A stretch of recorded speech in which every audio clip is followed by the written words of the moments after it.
If you've clicked on this video, maybe you are a therapist in private practice who feels like they are drowning in admin. Maybe you feel like you are spending more time on the admin for your private practice than actually seeing clients. If that's you, you have clicked on the right video. Today, we are going to explore whether getting a virtual assistant for your private practice is right for you, the signs you might need one, and also the signs that you don't need one right now. For those of you who don't know me, my name's Kim. I help therapists in private practice with their business systems and processes, getting them confident with admin and reducing tech overwhelm. But just a little bit of background, I started out as a VA for therapists in private practice in 2016. So I have been working with therapists for over 8 years at this point. I do still have clients that I work with on a day-to-day basis, and I also have a team of VAs that work for therapists in private practice as well. Our team mostly works with solo practitioners, so I definitely know a thing or two about when therapists start reaching out for a virtual assistant, what their struggles usually are, and how we can help with that. So let's first of all talk about the common struggles that therapists in private practice have. So the first thing you may notice is that you feel really overwhelmed with the amount of admin that your private practice is producing. You probably started in private practice because you wanted to see the types of clients that you wanted to see at the time you wanted to see them, and you wanted to be able to set your own schedule. But the thing with starting your own business is there's so much in the background that you need to do in order to be able to do your job. So there's so much admin that comes with running a private practice, including things like accounts and marketing. And most people who start a business do not want to do all of that stuff. What they really want to do is the thing that they started a business for. So maybe you're in that position at the moment. Another common struggle that therapists have, and I'm generalizing here, so not everybody has this particular problem, but it's not understanding the best or quickest or most streamlined way of doing the admin for their private practice. So most people just wing it when they start, me included. When I first started my business, I just winged it too. You know, you cobble pieces together here and there as needed, but there is actually a better way to do the majority of the admin for your private practice. There are systems you can put in place. There are automations that you can put in place that are going to save you a lot of time. And a lot of therapists in private practice that have come to me don't know those, and that's why they've come to me. And thirdly, you might be struggling with your work-life balance. So work might be completely taking over your personal time. And although I do advocate that there is really no work-life balance, and actually when you're starting a business, you do need to put more effort in, and maybe at other times you need to put more effort into your family, I don't think you can get that perfect balance. But there is a way to reduce the amount of hours that you are actually working on your private practice so it doesn't encroach too much on your personal life. So if any of these struggles are resonating with you, I'd love you to continue watching the video, because hopefully I can give you some advice about whether hiring a VA is the right step for you. So let's first of all talk about some of the signs that you would be ready for a VA. So the first sign, and what I have been talking about up to this point, is feeling overwhelmed with the amount of admin you're having to do, and feeling like you are spending more time on the admin of your private practice than actually seeing clients. If this is the case, you probably have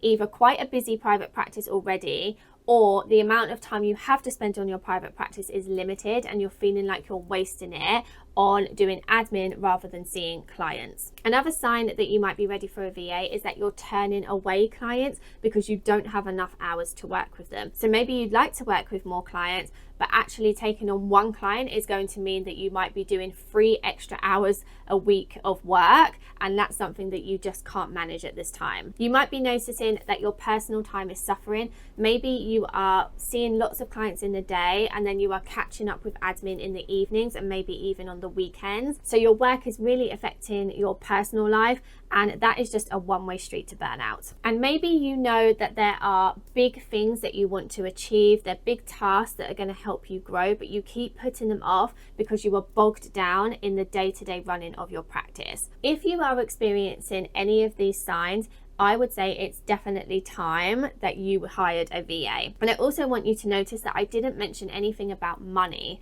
So it's not necessarily about you have enough money to hire a VA. Obviously that is a consideration. You need to be able to afford a virtual assistant. But what I'd like to explain is that you might be doing 10 hours of admin on your private practice, and a virtual assistant might be able to do that in 3 to 5 hours because it is their expertise. It's what they enjoy doing. So what you could look at is, if I could hire a virtual assistant for 3 hours a week, how much would that cost me, and how could I replace that income? So let's say your fee is £50 an hour and the virtual assistant you hire is £30 an hour. If you hire a virtual assistant for 3 hours a week and they do all the admin that you were doing, it would cost you £90 a week.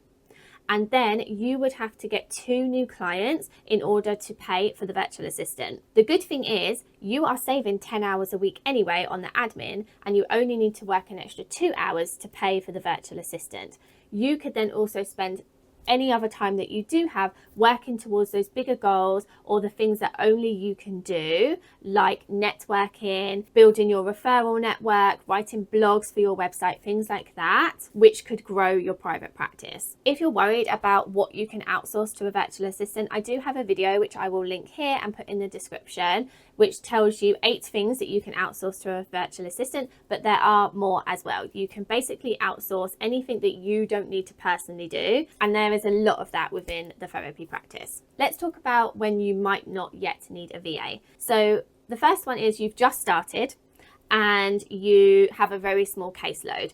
If this is the case and you have time, so you have more time than money, there are things that you can do before you get a VA. So the first thing is by building the correct systems. My number one recommendation is to start off with Google Workspace. It's a very small monthly cost and you can run your whole practice using this system. I have a playlist all about Google Workspace, and I also have a free course called the Private Practice Workflow, which you can sign up for, and it will help you work out all of your processes for your clients from inquiries all the way to offboarding. So I would definitely recommend starting with that course if you are brand new to private practice or you just have a few clients, because it's really going to help you get those processes in place and maximize the time that you can work for yourself without getting assistance. The next one is if your systems are already super streamlined. If you have good systems, you have automations in place so that the admin is reduced, that's also a sign that you don't need a virtual assistant right at this point. So small caseload, automated streamlined systems, tick, tick, tick, you don't need a virtual assistant right at this time. Of course, if you wanted one, you could still get one, but the majority of clients I've worked with don't have a small caseload and they don't have good systems. And the third sign that you might not need a virtual assistant is if you genuinely enjoy the management of your private practice, if you enjoy the admin, if you enjoy doing your accounts, then there's no need to hire a virtual assistant, because actually that's just part of running a business. I would also say that understanding those things is key before you hire out a virtual assistant. I do believe you need to understand how to run your private practice before you hire.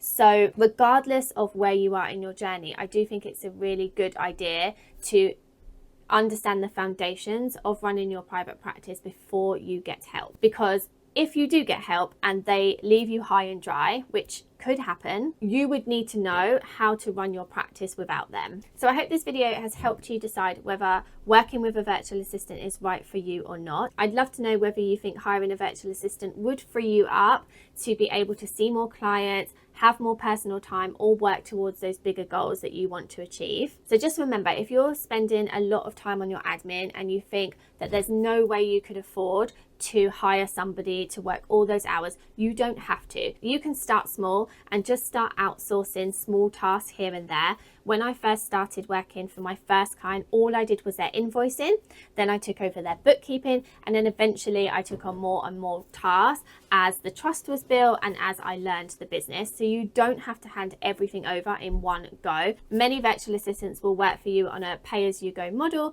so you could take somebody on a small retainer of maybe 5 hours a month. So I hope you found this video useful. Just to remind you, I have a whole playlist on Google Workspace. I've got the free course, the Private Practice Workflow, and I also have a playlist about working with virtual assistants if you do think that that is right for you at this time. Until next time, thanks so much for watching.